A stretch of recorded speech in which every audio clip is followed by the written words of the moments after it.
Yorta Claire. I'm a proud Yorta Yorta woman. My name is Claire and my totem is a long-necked turtle. I tell people it means I stick my neck out for mob and I've got a hard shell if you want to have a crack, which is perfect for the industry I work in, which is infrastructure. I'm Executive Director in School Infrastructure in the Department of Education. And I note no matter where you're meeting from today, you're meeting from the lands of various First Nations people because it always has been and always will be. Aboriginal land because it was never ceded.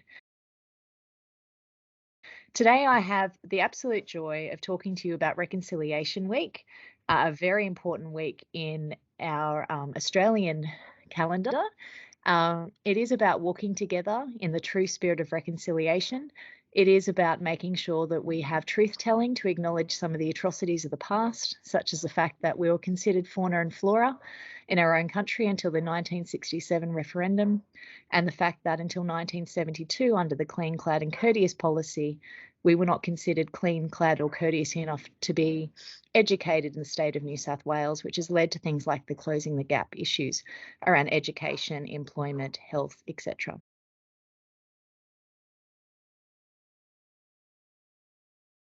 Within Reconciliation Week, there are two important dates that I want to explore with you. One is Mabo Day and the other one is Sorry Day. If you haven't experienced Reconciliation Week, or if your organisation doesn't celebrate it, I invite you to think about next year and start planning now. The theme for this year was Be Brave and Make Change. And that's exactly what I need you to do as an ally to First Nations people. I need you to be brave. I need you to speak up as an ally, think about what it is to be a good human, what it is to be a friend, what it is to walk with us in the spirit of reconciliation. So be brave in calling things out that are not okay, above the line and below the line behaviours, and to make change. We are change makers. In this year, we have the opportunity to walk together to ensure that more women are in roles, senior roles for the economic prosperity of females.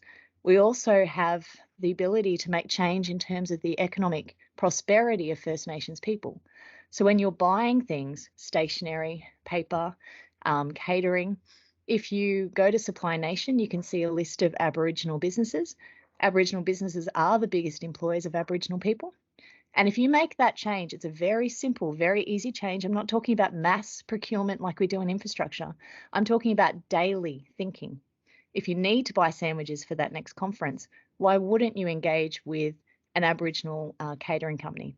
If you buy paper, pens, all these things that we know we buy, and government's the biggest buyer of stationery, by the way, if you think about things like that, if you work in any organisation, if you decide to buy and procure from Aboriginal businesses, you are adding to Aboriginal employment, Aboriginal economic outcomes, and as we know, even if you don't care about Aboriginal people, and I don't know anyone who wouldn't want to care about Aboriginal people, but if you don't care about that, everyone paying taxes means better hospitals, better roads, and better schools for everyone. So everyone wins out of the economic prosperity piece of First Nations people. We also have Sorry Day, which is on the 25th of May. This week, I had the absolute privilege of joining First Nations survivors. We call them survivors, not victims, who came to Parliament to hear and celebrate the 25th year since Bob Carr said sorry to the First Nations survivors and said to them, we acknowledge that you were taken against your will and placed in services. We heard from, it was heartbreaking, we heard from some aunties who never saw their mum because when their mother gave birth, they'd put a cushion, a pillow, between the mother and the child so they couldn't bond, so they couldn't see each other. And the child would be removed and the mother would be taken to a home. A lot of men in New South Wales were taken to the Kinchela Boys' Home and the girls were taken to the Cootamundra Home. We heard from Uncle Withy, who's known as number 36. The reason why he's known as number 36 was that was his name until he was 14 because he was 36 in the Kinchela Boys' Home. These are real stories. They're hard to hear. And I apologise to any other First Nations person on the call who might have been impacted by the stolen gen. We all have our stories and we all have our trauma. But these are things that they talked about in Parliament this week.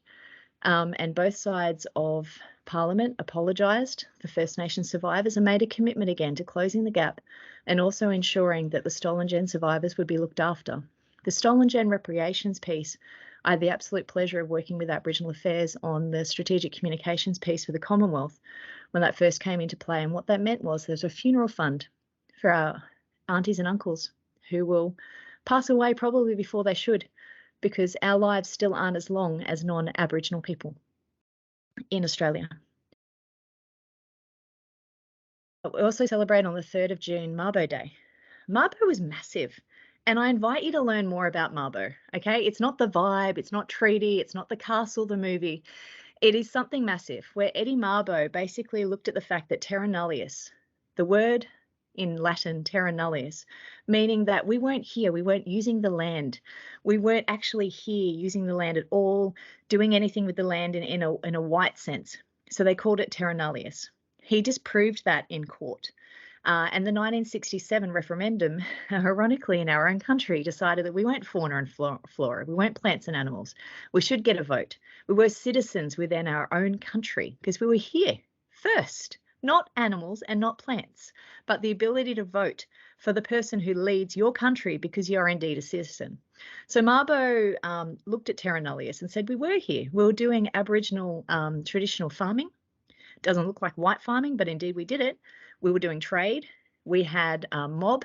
We had communities. We had language.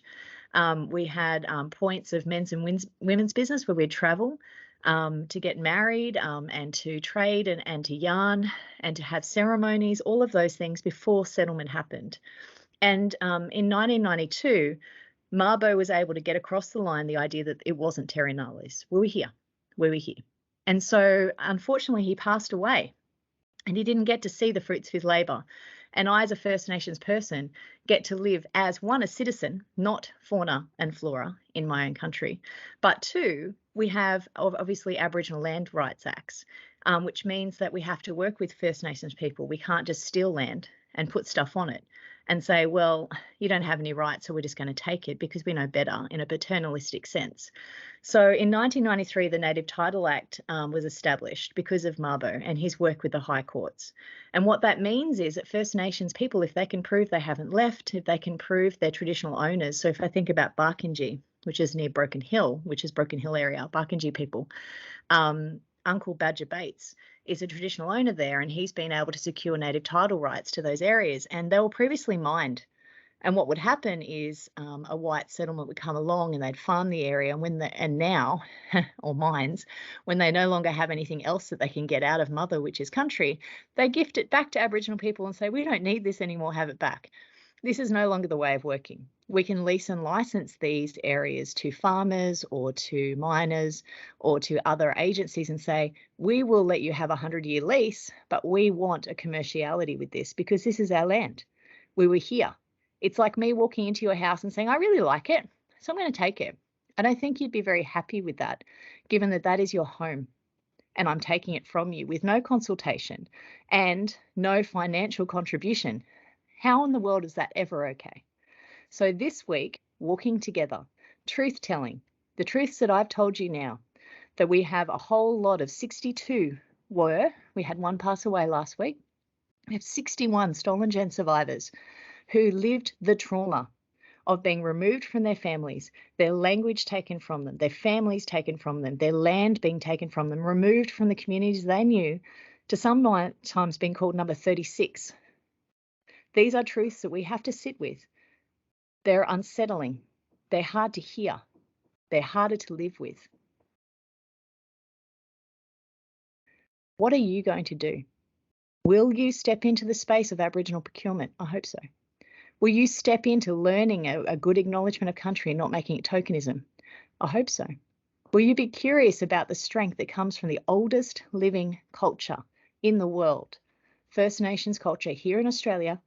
Will you step into that space in a respectful manner and walk with us, learn from us, and acknowledge the past? I hope so.